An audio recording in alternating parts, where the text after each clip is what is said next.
Buenas tardes para todos. El día de hoy vamos a desarrollar el siguiente tema, accidente cerebrovascular. Es una de las patologías más frecuentes que nosotros observamos en unidad de cuidados intensivos. Entonces, me pareció interesante compartir con ustedes el día de hoy. Primeramente, tenemos que conocer la fisiopatología del cerebro, cómo funciona el riego cerebral. El cerebro en el hombre es la parte más voluminosa del sistema nervioso central. Esta se halla formada por tejido nervioso. Está constituido de millones de células que llamamos neuronas, compuesto a su vez por abundantes vasos sanguíneos que aportan oxígeno necesario para el funcionamiento. Las neuronas necesitan oxígeno y glucosa, entre otros elementos, para sobrevivir. Oxígeno y glucosa llegan en abundancia al cerebro mediante la sangre arterial. El concepto de accidente cerebrovascular es una enfermedad que afecta vasos sanguíneos que suministran sangre al cerebro. A esta enfermedad también se le conoce como ictus, infarto cerebral, ataque cerebral, síndrome del cerebro maltratado. En inglés se le conoce como stroke. Alrededor de un 20% de los accidentes cerebrovasculares son hemorrágicos, mientras que un 80% de los restantes son isquémicos. El vaso sanguíneo es el blanco de las agresiones. Aquí observamos que la mayor parte se da en accidentes cerebrovascular isquémicos. Epidemiología de accidente cerebrovascular: 20% son hemorrágicos y 80% son isquémicos. Aquí en una imagen les puedo mostrar lo que es isquémico y hemorrágico. Isquémico, hay una obstrucción del flujo arterial y puede ocurrir una muerte cerebral de un área de nuestro cerebro. Y el hemorrágico es una ruptura del vaso sanguíneo. Y aquí vemos cuando hay área de hemorragia en el cerebro. Vamos a definir uno a uno. Según la etiología, el accidente cerebrovascular tiene dos variantes, el isquémico y el hemorrágico. El isquémico se presenta cuando la estructura pierde la irrigación sanguínea debido a la interrupción súbita o inmediata del flujo sanguíneo y se debe solo a la oclusión de alguna de las arterias que irrigan la masa encefálica. Puede ser de varios orígenes el isquémico. Tenemos, por ejemplo, estenosis de las arterias. Cuando hay un estrellamiento en las arterias y no hay buen suministro de oxígeno. Esto se puede deber a un colesterol alto, por ejemplo. Tapona nuestras arterias. Puede ser de origen aterotrombótico también, cuando se forma un coágulo. Se puede dar por embolia también. El émbolo puede ser consecuencia de un coágulo que forma una vena de una parte de nuestro cuerpo y también esta se desprende total o parcialmente y viaja hasta el cerebro a través del torrente sanguíneo. O también puede llegar al torrente circulatorio por diferentes motivos. Este émbolo, que es, por ejemplo, embolismo graso cuando hay una fractura, embolismo metastásico puede darse también cuando hay tumores. Fármacos también pueden causar, ¿verdad? Por medio de una burbuja de aire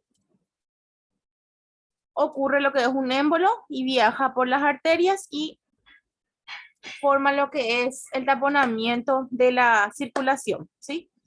Lo que irrigan el cerebro y produce por consecuentemente lo que es una isquemia. Aquí vemos la localización del ictus. Localización del lado izquierdo. Entonces, los síntomas se van a dar en los miembros inferiores cruzados. Les voy a mostrar mejor en otra imagen. Daño cerebral en el hemisferio derecho. Aquí tenemos ejemplos. Lo que puede ocurrir en el hemisferio derecho: puede haber deficiencia de la percepción del espacio, deterioro en la percepción auditiva, deterioro en la producción de respuestas auditivas, también deficiencias de la memoria, negligencias del lado izquierdo en relación al espacio, el paciente no puede moverse bien, deterioro en las funciones sensoriales, también deterioro en el desempeño motor del lado izquierdo, cambios emocionales. Esto es el hemisferio derecho. Cuando afecta a la parte derecha de nuestro cerebro, entonces lo que se ve afectado son nuestros miembros inferiores o superiores izquierdos. Deficiencias asociadas al daño cerebral focal, lo que vendría a ser hemisferio izquierdo. Cuando el daño está del lado izquierdo, entonces los síntomas se van a ver reflejados en nuestros miembros inferiores y superiores derechos. Les muestro algunos ejemplos. Existen un deterioro en el lenguaje del paciente, puede perder el habla y apraxia, incapacidad para realizar movimientos o tareas que antes realizaba, deficiencias de conceptualización, deficiencias de la memoria, deficiencias en atención, en las funciones sensoriales, deterioro en el desempeño motor del lado derecho y cambios emocionales. Bueno, como les dije, cuando el daño ocurre en el hemisferio izquierdo, entonces nuestros miembros superiores e inferiores del lado derecho son los afectados. Puede ocurrir también lo que es un parálisis facial, nada más también, en el mejor de los casos, ¿verdad? Porque cuando más rápido se le lleva al paciente al hospital, los síntomas son menos, ¿sí? Un ACV isquémico por medio de la imagen. Aquí podemos observar un coágulo sanguíneo, ¿verdad? Que tapona las arterias. Aquí nos da ejemplo de lo que vendría a ser una arteria carótida y las arterias cerebrales. También nos muestra ejemplo de lo que es depósito de grasa en las arterias y eso causa lo que es la estenosis. El estrechamiento de las arterias son las estenosis. Una trombosis venosa, ¿sí? Lo que son los coágulos y estos bloquean las arterias principales que irrigan la masa encefálica. Un ACV isquémico es la muerte de una zona del tejido cerebral, llamamos infarto cerebral también, como consecuencia de un suministro insuficiente de sangre y posteriormente oxígeno al cerebro, cuando hay una obstrucción en una arteria. También tenemos el ACV hemorrágico. El ACV hemorrágico se debe a la ruptura de un vaso sanguíneo debido a un pico hipertensivo o aneurisma congénito se puede deber también, ¿sí? Estos son los dos motivos que más se dan en un ACV hemorrágico. Cuando el paciente tiene una hipertensión, por ejemplo, nunca tratada, el paciente corre riesgo de sufrir un ACV hemorrágico.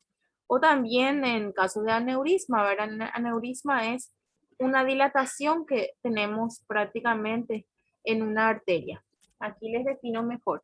Aneurisma cerebral es un abultamiento en un área débil de una arteria que llega a la sangre al cerebro, ¿sí?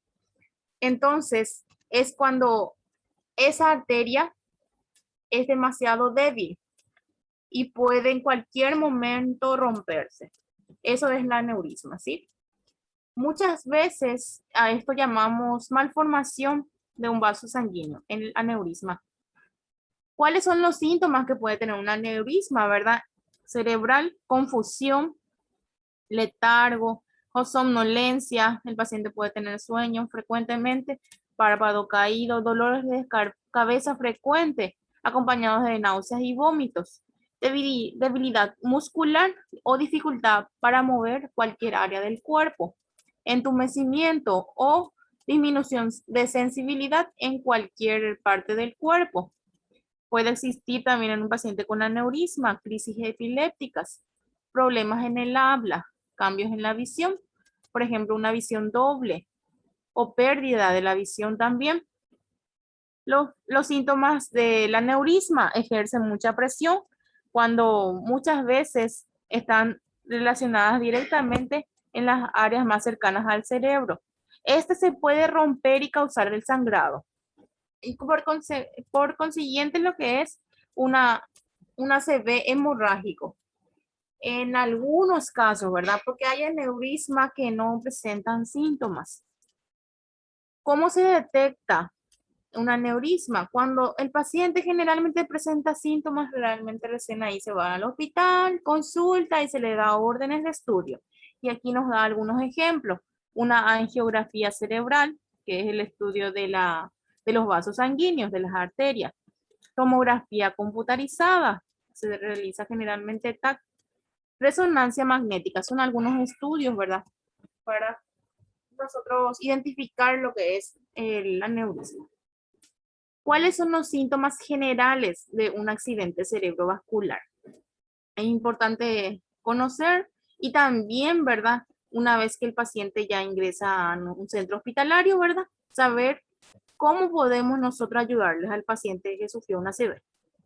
El paciente que tiene ACV tiene una brusca pérdida de fuerza o parálisis de un lado del cuerpo. Es lo primero que le pasa muchas veces.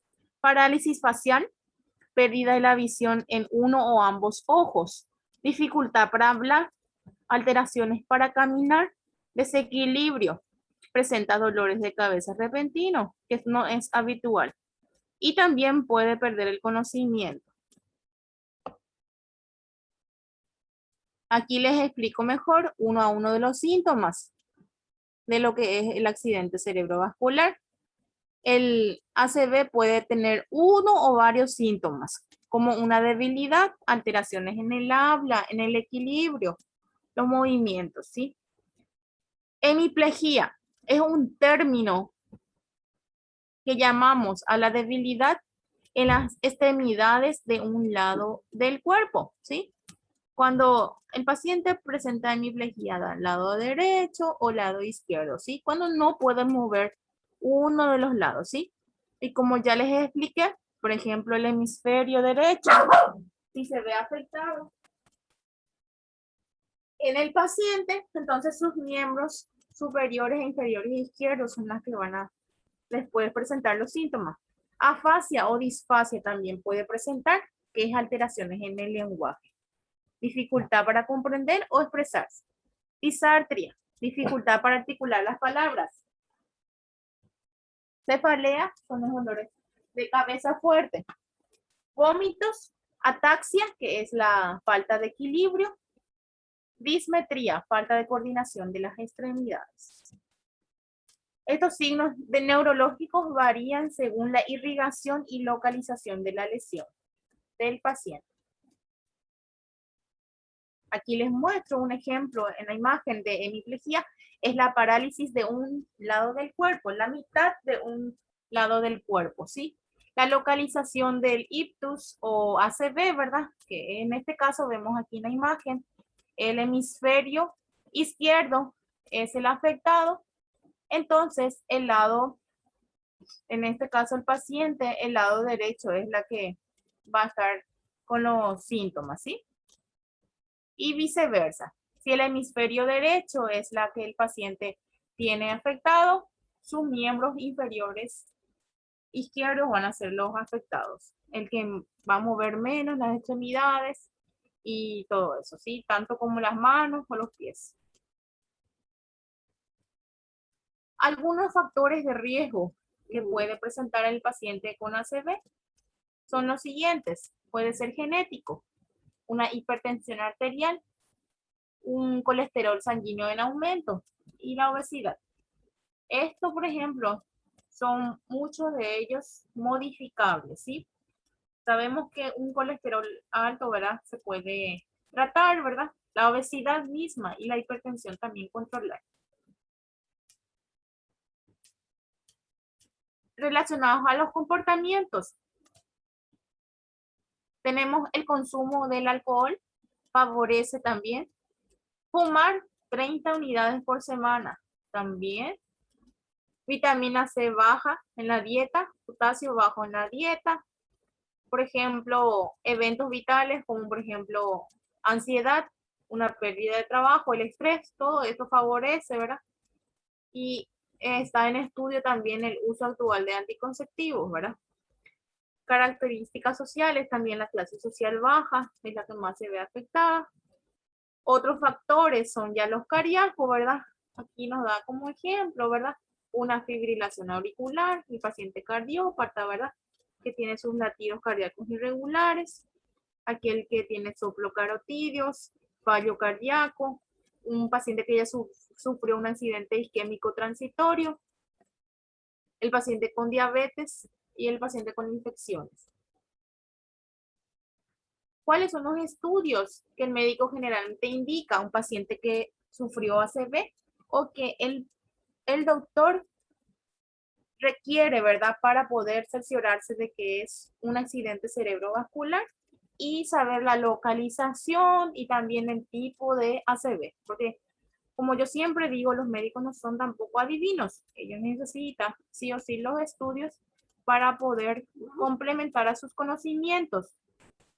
Una tomografía computarizada, un recuento sanguíneo completo, glucosa sanguínea, ¿verdad? Colesterol sérico, electrocardiograma, ¿verdad? Que es la ecografía del corazón, ecocardiograma también, y lo que es la radiografía del tórax. Estos son algunos ejemplos nada más de algunos estudios que puede indicar el médico. ¿Cuál es el tratamiento del ACV? Bueno, varios estudios indican que el tratamiento de un accidente cerebrovascular agudo recomienda una inmediata hospitalización del paciente con ACV con acceso a una atención especializada. Siempre lo ideal es tener un hospital especializado para un paciente que está sufriendo un ACV. Porque sí o sí aquí vemos los estudios laboratoriales. Una simple tomografía no hay en cualquier puesto de salud.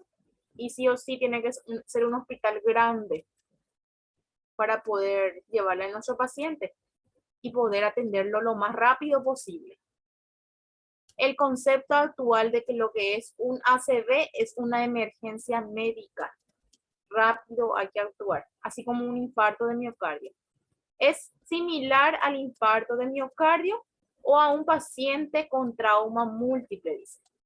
Y se utiliza lo que es la máxima tiempo es cerebro. Hay que llevarle al paciente que está sufriendo un ACV lo más rápido posible a un hospital, ¿sí? Como un paciente que está sufriendo un infarto cardíaco, un paciente que tuvo un accidente de tránsito, es lo mismo, el mismo procedimiento a un paciente que está sufriendo ACV. El tiempo de cerebro. Dice que lo más rápido posible, si nosotros lo llevamos en menos de 30 minutos al paciente, podemos salvarle la vida a nuestro paciente. Yo tengo muchos ejemplos, ¿verdad?, de pacientes que han sobrevivido, muchos de ellos inclusive vuelven a caminar, a hablar, y entonces depende, ¿verdad?, del tratamiento oportuno que se le brinda en el hospital y que sea también un hospital que tenga por lo menos las capacidades básicas para brindarle a nuestro paciente, que tenga una mini terapia, que tenga también lo básico en una urgencia, los estudios básicos que piden los médicos, que sí o sí tenga también para poder ayudarle al paciente. El tiempo es cerebro, dicen. Aquí les muestro las siglas ACV. ACV, actúe con velocidad. Por lo tanto, hay que definir lo que es esta máxima, el tiempo de cerebro. Es fundamental reducir lo máximo posible el tiempo desde el inicio de los síntomas hasta el traslado del paciente a un centro hospitalario. Y hay que llevarle a un hospital capacitado, especializado para esto, ¿sí? Los hospitales más grandes son los que están preparados para recibir a un paciente con ACV.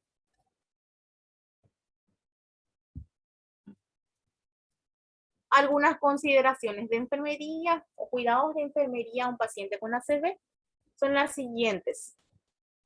Primeramente es importante los diagnósticos de enfermería, que están relacionados a la valoración de la frecuencia hemodinámica del paciente, neurológica del paciente, monitoreo de las complicaciones que puede tener el paciente y también la educación al paciente y a la familia. Hasta este punto es nuestro trabajo, ¿sí? Todo nos abarca al paciente.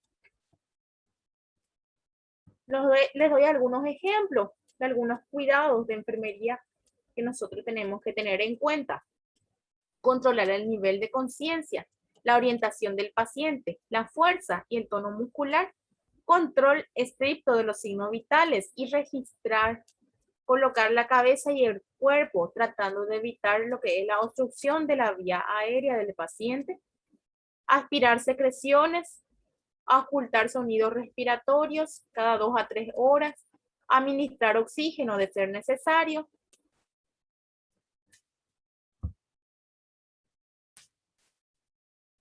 monitorear lo que es el equilibrio hídrico, lo que ingresa y lo que egresa del paciente, mantener una alineación corporal evitando la flexión del cuello, siempre lo que es la máxima higiene y confort del paciente nos compete también.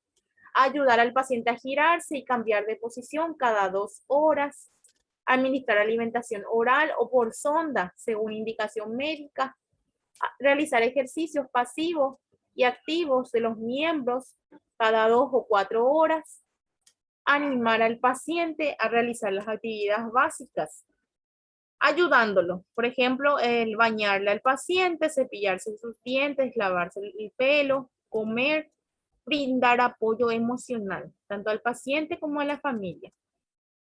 Orientar al paciente en espacio y tiempo, porque como yo les dije, algunos síntomas que pueden perder la memoria, pueden estar desorientados en tiempo y espacio. Entonces, eso de a poco ellos van recuperando, algunos no recuperan a cabalidad y tenemos que tenerle paciente, mucha paciencia al paciente con ACV, ¿sí? Mantener un entorno seguro, eso es importantísimo, porque muchos pacientes al principio dejan de caminar, dejan de moverse y necesitamos tener barandas laterales que le protegen al paciente en las camas seguras. Se debe monitorear la evacuación intestinal y también requiere de dieta en fibras y laxantes. Y aquí importante también es importante, una cosa que no puse aquí, el, el paciente con ACV generalmente cuando va a la casa requiere también de colchones especiales antiescaras. ¿Cuáles son las medidas de prevención de un accidente cerebrovascular? Hay que prevenir esto, ¿sí? Lo ideal es siempre prevenir un infarto y una ACV, porque se puede prevenir con los estilos de vida, ¿sí?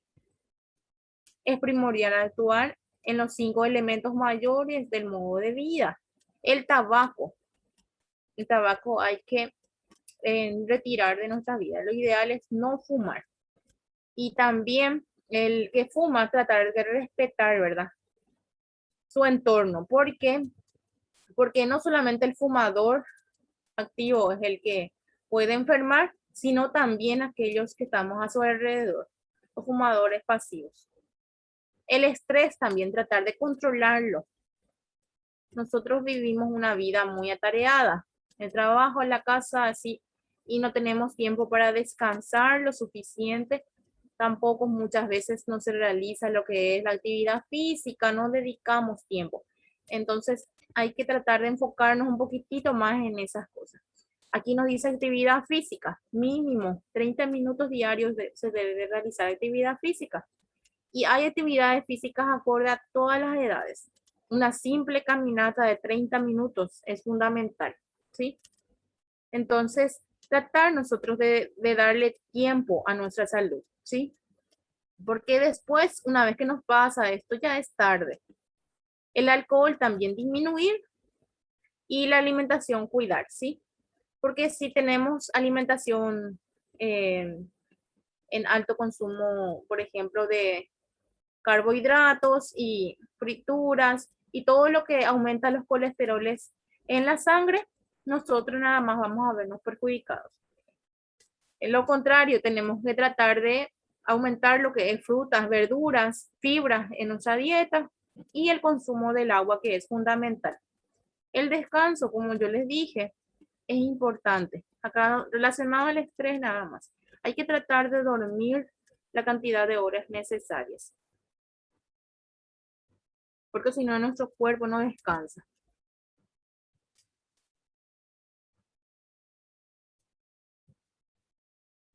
Aquí les doy algunas sugerencias de relación a la CB. Es importante visitar al médico periódicamente, cada 6 meses o una vez al año. Consuma alimentos bajos en sodio y en grasa. Practica ejercicio regularmente. Y si fuma, deje de hacerlo. Así nomás, sencillo es.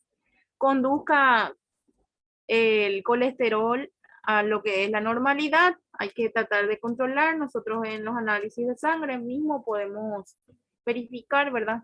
Cuando nos realizamos los controles periódicos, qué tal va nuestro azúcar y el colesterol en la sangre y tratar eso ayudar con la dieta. Controla adecuadamente la hipertensión arterial.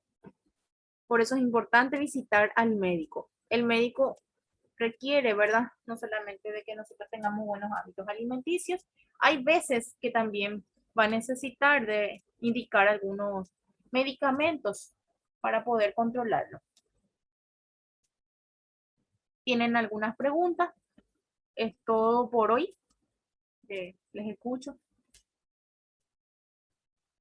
Yo entendí todo, profe. Yo también, profe. ¿Cómo se puede dormir? Súper está, profe, tu explicación. Muy bien, chicos. Yo no entiendo que Excelente, entonces, chicos. Bueno, traté de ponerle por lo menos la forma más práctica porque esto es algo que comúnmente vemos hoy en día. Entonces hay que tratar de prevenir el infarto cerebral, ¿sí? En algún momento dado vamos a hablar también de lo que es infarto cardíaco y son las patologías que hoy en día se ven más frecuentemente. Son enfermedades crónicas que nosotros podemos prevenir. Son enfermedades crónicas no transmisibles. ¿Eso qué significa? Con el modo de vida, ¿sí? Se puede disminuir en la población mundial. Entonces vamos a trabajar nosotros como promotores de la salud en eso, ¿sí? Empezando por nosotros mismos, como siempre digo. Tenemos que ser ejemplo nosotros para poder después nosotros educar a las personas. En nuestra casa, a nuestros padres, a nuestros compañeros de trabajo, al vecino, a quien sea. Pero sí o sí tenemos que ser nosotros ejemplo.